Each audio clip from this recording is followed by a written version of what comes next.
A lot of you guys are saying that the selection I taught you by going to unlock this one, then go to properties, scroll down, and then let's say remove background.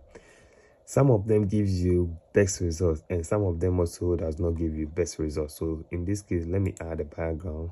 So let's add something like black and send to the back. So you see that this one gives you a best result, but still we still have something here. Here is not accurate, here is not all that accurate, okay?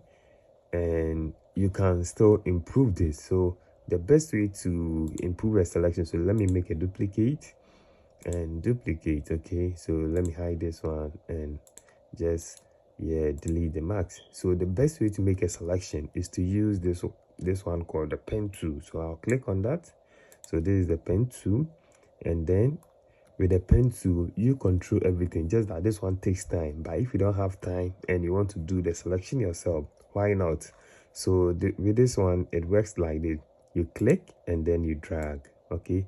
And then when you click the other side, you don't just leave it like you click and leave it. No, you click and you at the same time you drag to get this handle, so you can control where you want the points to be.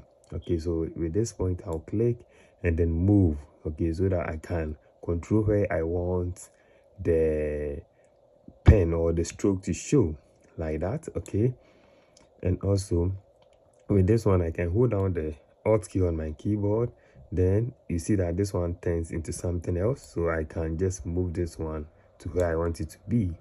Then I'll just click and drag, okay? And also you can just control this point as well. So you can hold the Shift key, the Alt key, and then you can click and move this one to where you want it to be. Then you go to the next one. And also you can hold the Shift key and then you click and drag this one down. You can make it long, you can make it short. You can hold down the Control key to move this point, okay? Move it to where you want it to be, okay? So you can just move this guy around. So let's continue, okay? So I'm going to do this one throughout and show you the last process.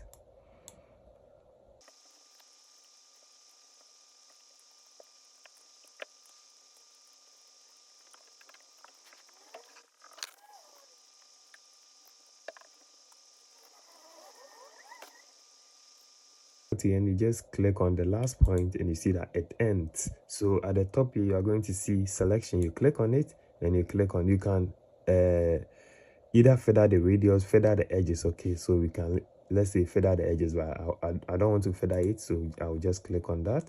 And then I'm going to duplicate this, so Control plus J to make a duplicate. So let's hide this one and turn on this one, okay? So you see how here is very sharp compared to this one. You see this one is not sharp, but you see this one is very sharp, okay? You see the selection is so much accurate than that, okay? So that is the benefit of you using the pen tool to make a selection. And with this point you can just use the quick selection to remove that, or if you want the perfect selection, you can also go for the pen tool way. So you can just use the pen tool to do this one as well. By the way, I have this template that I want you guys to take a look at.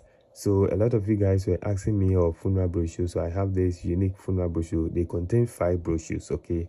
And also this one is a 10 unique funeral posters, okay?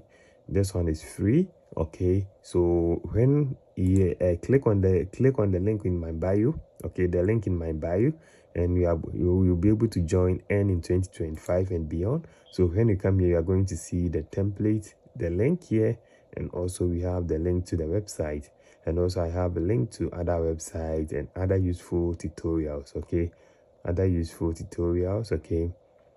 And yeah, basically, and also this is a link to my Photoshop essential course, okay? And also I am coming up with essential course for funeral posters, okay? You'll be able to learn how to design a funeral poster from A to Z. So I have a very essential information here that you can join up and then you learn, okay?